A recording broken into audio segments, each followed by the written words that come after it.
kabajaan isin affeerra. Waltaaneetu gaara dhiibaa jirra akkasimiti. Kanaaf gaara sana jigsuu qabna moo hin qabnu? Gaara kana jigsuu figaa tokkummaa wal dhaga'uu sana waluma dhaga'uu waan biraa isinirraa hin barbaannu. Gori karaarraa jennaan gori, ol gali jennaan ol gali.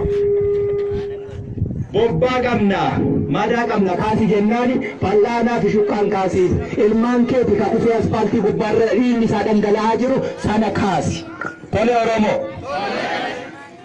Tole asiin dhageessanii asiin dhangalaastammoo tole isuma dhugaa laphee keessanirraa fudhattanii hojiitti hiiktani.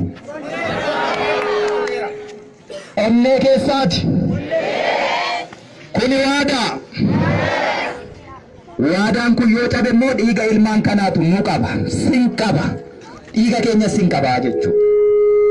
Kanaaf ammarraa kaasee magaalli akka isaa duriitti deebi'uu qaba. Baadiyaanis akkasuma. Waliin gaarreeffatiin, haaloof waliin qopheessiin, waliin adamsiin. Sanaaf anuu jira. Qabsoo kee hin sharafu hanga turii keessaayyuu. Sharafu yoo ta'e silaa kaleessan sharafa ture. Hin sharafu yoomiyyuu yookaan wareegamu. Kanaaf abdiin arraggachi Oromoo haga biyyee gadi ta'u yookaan immoo biyya kanaaf waan ta'u fidutti waraanni bilisummaa Oromoo qabsoo kee hin sharafu. Abdii itti gati hoolaan abbaa qabdu. Ilmaan matee kana dhaggeeffadhu waan isaan dalagan qofaa caqasii waan isaan siin jedhan qofaa fudhadhu. Ala haa ta'u keessa haa ta'u televizyiiniin haa ta'u reediyoon haa ta'u karaa barbaade si haadha kaa'u sun hiikan qabu waggaan ibbaan meeqa ogeesseera. Qawwee gurgurii televizyiinii bitadhu siin jedhan yomaatti sin baafne amma televizyiinii gurgurii qawwee bitadhu dati. Akkasiiyyuu. Hin shakkitee. Aya televizyiiniin isu barbaachisa qoritee irraa fasiisu. Maal jechuu barbaadeen kallattii kamoonni eegeen. Eegdee bara dhufaa darbaa hunduu itti dhufee dhiiga keetiin jireenya dhuunfaasaa tolfatee keessaa baheera. Dhiigaan jireenya dhuunfaa tolfatanii keessaa bahu lafarrattis rabbi birattis cubbu. Kanaaf dhiiga keetiin hin daldalu. Waraanni bilisummaa Oromoo waan jirtu hundaa galmaan siigaa. Yoo galmaan siiga'uu dadhabe immoo du'an sodaatu. Du'an immoo eenyuyyuu nama dhorkatu. Sana immoo itti jirra hin sodaatini.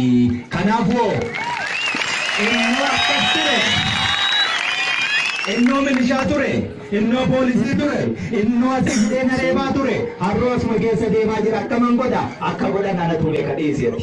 Tole? Kanaafuu Oromoo safuu qabna, aadaa qabna, sirna qabna, ummata guddaa ardii kanarratti ummata aadaa tokko, seenaa tokko, afaan tokko, saba tokko, biyya tokko waliin qabu wanti adda nu baasu tokko yoo hin jirre egaa safuu sanaa tikfannu. Reeffatu magaala keenya keessa ciisaa jira. Reeffi kun nama nutti dhukaaseera nu ajjeeseera.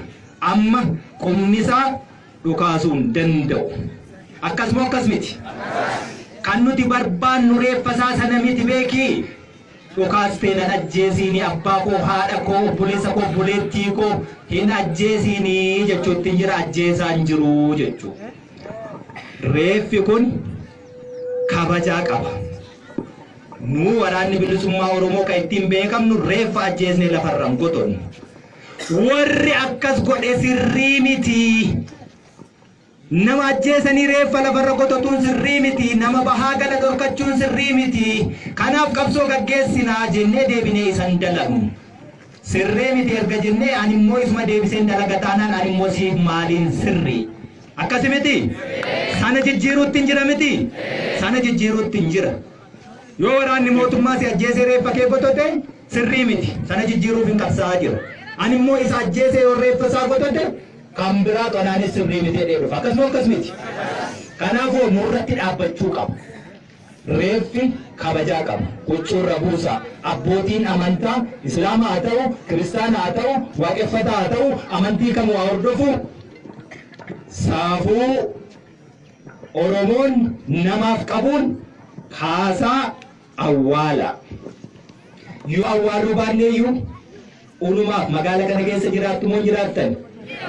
borgana makamta akkamta ameen attima mee isa ayye sinjibbisiisee sin hidhaa ture sin reebaa ture kanaafuu reefsaa lafatti baduu jette lafatti badee inni dhagaa waan ta'aa jiru dhagaa jira dhagaan jiru waan barbaade saree nyaachisi waraabessa nyaachisi allaattiin hasoorattu qotii sawwaali fidhateeraa jechuun murtoon rabbi bila sirra miti akkasuma akkas miti kanaaf reeffi kuni homaatu itti dhaga'amu wanti ati adabdu hin jiru aduu keessa keessee seetu itti adabamuuf deema boru as keessatti balaa qaba hin bula hin oola rooba itti ba'a aduutu itti ba'a akkasuma akkas miti silmatu magaala kana keessa jiraata bakka qabachuu qabamoo qabulee wal dhageenyerra yoo taane tokko asirraati jalqabna lammata namni hundiyyuu hanni nurraan bareedu maal abneetu hanna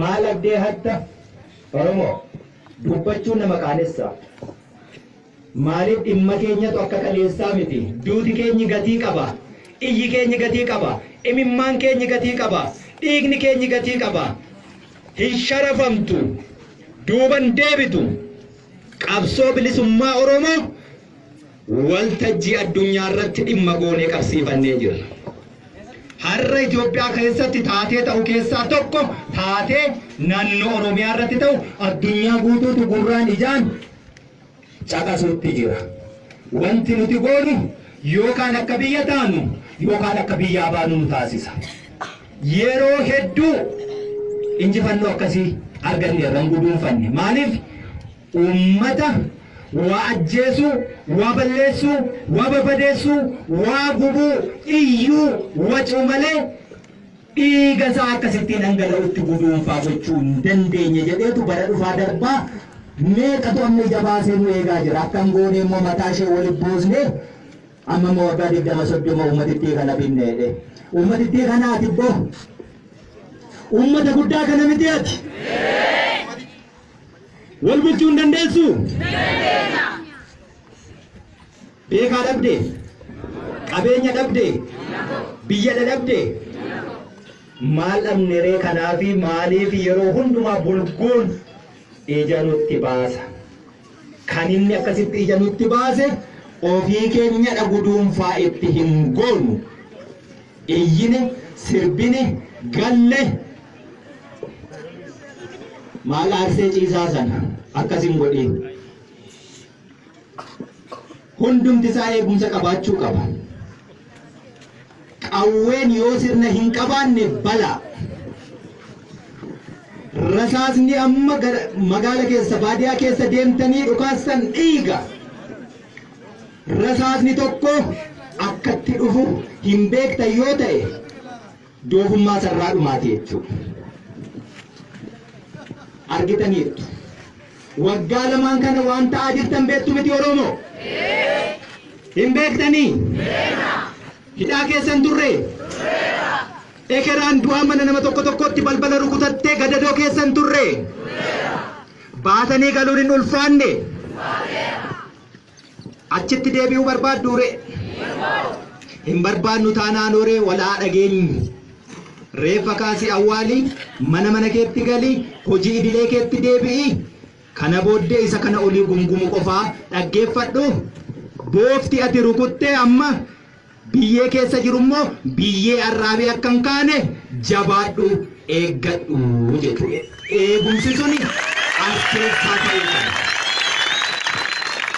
eegumsichi as keessaa ta'uu qaba waraanarraan eegina hin fixanne waraanni hojiinsaa waraanu borillee iftaanillee biyya bilisoomte keessattillee sirna caasaa bira ati tolfattuun talee gamta malee waraanni caasaa diriirfatee si bulchu hin jiru yoo bilisa baate roorroo sirraa qolu daangaa sirraa eegu haga bilisummaan guutuu nagaa waaraa Oromiyaa walaba taatee haga sanaatti immoo wareegama sii kaffalu kanaaf eegumsichi as keessa waan ta'eefu namni karaan ummata rakkate haala hamtuu keessatti godhate kana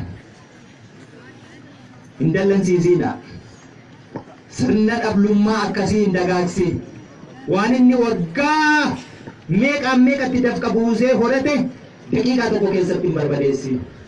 Yoo akkas ta'e maaliif wareegamni nagaan bahee nagaan haa galu gabrummaa jalatti gibira isaa gabbaree haa jiraatu mootummaa. Dhuguman sinitti ba yoo akkas ta'e isatti aanu buqqisuuf hamilee iyyuu hin qabnu jechuudha. Sirnuma dhablummaa fi hannatu babal'atare akkasuma akkas miti. Isatti aanu buqqisuuf hamilee iyyuu hin qabnu isa buqqa'ee iyyuu asirraa tiksuu iyyuu nu barbaachisu jechuudha.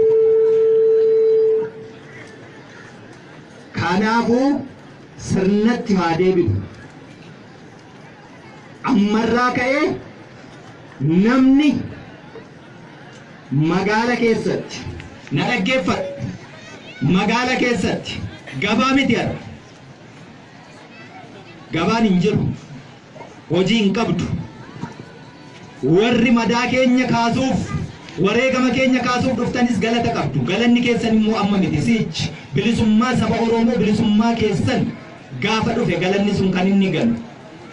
Kanarraa kaafe fayyaa ta'a. Mana keessanitti deebi'a. Amma kaas keessaa fixanneerra. Waan hin qulqulloofne waraanaa qulqulleessu. Waraana kanaan dhorkatiina. Daandiirra dhaabbatiina. Harka immoo nun xureessiinaa jechuudha. Hubattanii? Harka nun xureessiina. Ammarraa kaastanii kallattii dhuftan hundumarra nagaan jabbii marrattu daa'ima nagaan manaa boosutti galaa jedhu.